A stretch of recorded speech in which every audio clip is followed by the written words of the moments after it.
सासू माँ की नई सहेली।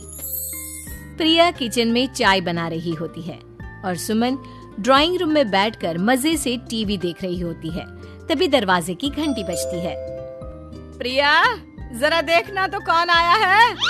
देखती हूँ मम्मी जी। प्रिया दरवाजा खोलती है तो सामने पड़ोस वाली विमला आंटी खड़ी होती है। नमस्ते आंटी जी, कैसी हैं आप? मैं तो बिल्कुल ठीक हूँ बेटा, पर तेरी सास को क्या हुआ है? आजकल कहीं दिखती ही नहीं है। जब देखो तब टीवी के आगे जमी रहती है। अंदर तो आइए आंटी। अरे ओ दीपक की अम्मा, कहाँ हो? अरे बिमला, आओ आओ, क्या बात है, बड़े दिन बाद याद आई तुम्हें मेरी। मैं तो हमेशा ही तुम्हें याद करती हूँ, पर तुम ही गायब रहती हो और आजकल तो बाहर भी नहीं आती जाती। तबीयत तो ठीक है ना तुम्हारी? अरे तबीयत को क्या होना है, इस उम्र में तो कुछ ना कुछ लगा ही रहता है। मेरी छोड़ो, तुम ये बताओ कि क्या चल रहा है गली मोहल्ले में। तुम गली मोहल्ले की छोड़ो, चल तो तुम्हारे पड़ोस में रहा है। तुम्हारी नई सहेली आई है। मेरी कौन सी नई सहेली? मैं तो यहाँ बस तुमसे बातचीत कर लेती हूँ या फिर बाजू वाली शर्मा की बहू से 2-4 बातें कर लेती हूँ।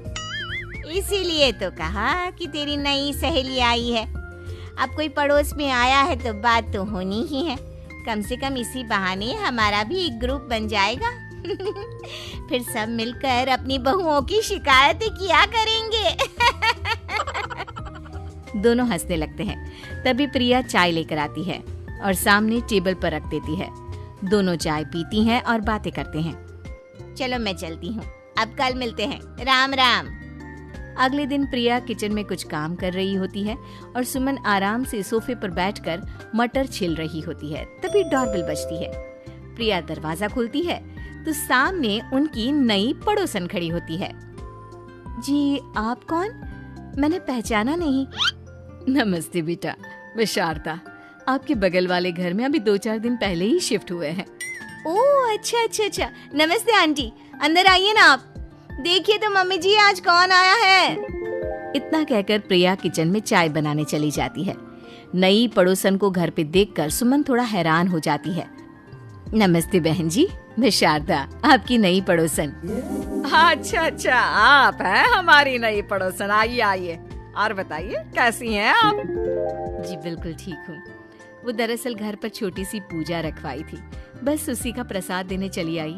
सोचा इसी बहाने नए पड़ोसियों से भी मुलाकात हो जाएगी। ये तो बहुत अच्छा सोचा आपने। सुमन प्रिया को आवाज लगाती है। अरे ओ बहू, जरा चाय पानी का तो आके पूछ लो। ये आजकल की बहुएं भी ना, जब तक बोलो नहीं तब तक कुछ नहीं करेंगी। आई मम्मी जी। प्रिया चाय लेकर आती है। दोनों बैठकर चाय पीती हैं और खूब सारी बातें करती हैं। अच्छा बहन जी, अब मैं चलती हूँ, फिर मिलते हैं। अब तो आना जाना लगा ही रहेगा। शारदा के जाने के बाद प्रिया किचन से बाहर आती है। क्या बात है मम्मी जी, आप दोनों को देखकर तो लगा ही नहीं कि पहली बार मिल रही हो। आप दोनों तो बिल्कुल बिछड़ी हुई सहेलियों की तरह बातें कर रही थी। अरे जब 2 औरतें मिल जाती है ना, तो बातें अपने आप ही निकल आती है। अब तू अपने काम पर ध्यान दे, बातों पे नहीं। ऐसे ही कुछ दिन बीत जाते हैं। अब सुमन और शारदा अच्छी सहेलियां बन गई होती हैं। दोनों एक साथ मंदिर जाती, मार्केट जाती और कभी कभी तो विमला भी इनके साथ मिलकर खूब हंसी ठिठोली करती। एक शाम तीनों बैठकर सुमन के घर पर चाय पी रही होती हैं कि तभी बहुत तेज बारिश शुरू हो जाती है। सुमन जोर से प्रिया को आवाज लगाती है। प्रिया, ओ प्रिया, देख कितनी तेज बारिश हो रही है। जाके छत से सारे कपड़े ले आ, नहीं तो सब भीग जाएंगे। सुमन 2 बार आवाज लगाती है लेकिन प्रिया का कोई जवाब नहीं आता। शायद प्रिया कुछ काम कर रही है, इसीलिए कुछ जवाब नहीं दे रही। अरे काहे का काम, आराम फरमा रही होगी महारानी। तभी प्रिया बीमार हालत में अपने कमरे से बाहर निकलती है। हाँ मम्मी जी, क्या हुआ? मेरी तबीयत थोड़ी ठीक नहीं है ना, इसलिए आग लग गई। अरे सारे कपड़े भीग गए और तुझे सोने से फुर्सत नहीं है। सबके सामने सुमन के मुंह से ऐसी बातें सुनकर प्रिया उदास हो जाती है और छत से कपड़े उतारने चली जाती है। सुमन, ये क्या बात हुई? प्रिया ने बताया ना कि उसकी तबीयत ठीक नहीं, इसलिए उसकी आंख लग गई। तुम भी ना खामखा उसे सबके सामने सुना दिया। अरे आप नहीं जानती शारदा जी, कुछ बहुएं ना बहुत आलसी होती है, घर का एक काम नहीं करना चाहती। ऐसा नहीं है सुमन, तुम्हारी बहू तो बहुत प्यारी है, तुम्हारी सारी बात भी तो मानती है। हाँ सुमन, तुम प्रिया के बारे में ऐसा क्यों सोचती हो? मेरी भी दो दो बहुएं हैं, लेकिन मैं उन्हें अपनी बेटियों की तरह रखती हूँ।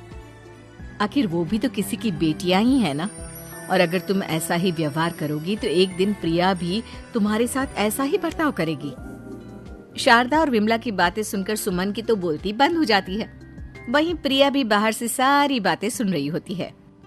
अरे मैं कोई उसकी दुश्मन थोड़ी ना हूँ, मैं भी उसकी माँ हूँ, लेकिन कभी कभी सास बनना पड़ता है, नहीं तो बहुएं हाथ से निकल जाती है। देखो सुमन, ये सब सोच का फर्क है।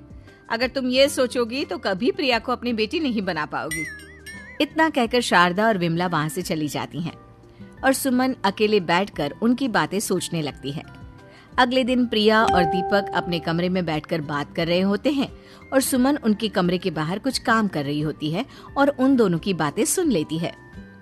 दीपक, तुम्हें पता है हमारे पड़ोस में जो शारदा आंटी है ना, बहुत अच्छी हैं। अच्छा, ऐसा क्या हो गया जो तुम्हें वो इतनी अच्छी लगने लग गई? कुछ खास नहीं, बस कल जब मम्मी जी मुझे सबके सामने सुना रही थी तो शारदा आंटी ने मेरा साथ दिया।